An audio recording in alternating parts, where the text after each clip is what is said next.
This is just a really quick one. I got myself this Sabrent USB 16-port hub because there was a good price for it in the Black Friday sale. It's the only thing I've got this Black Friday. I didn't really need anything. I definitely needed one of these because I've got one at the moment, but it is not that great. It's I've had it for a couple of years and it's only got one switch to switch the whole thing off. And one of the ports has gone bad on it, and it's kind of a cheap one. It's just a 10-port, cheap and nasty one with a 2-amp power supply. So I got myself one of these. So far it looks great. The box is very heavy. We got a nice metal, really well made.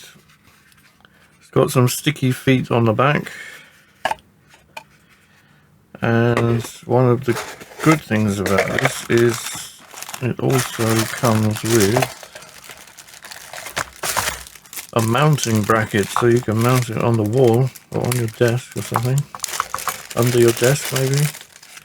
Now, that might not be a great idea, but yeah, a nice metal mounting bracket, which is very cool.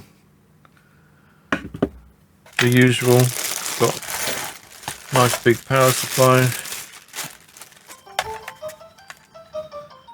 12 volt, 8 amps. So it's plenty of power for charging stuff as well as just using it for data transfer. So that's going to be great. Very pleased with that.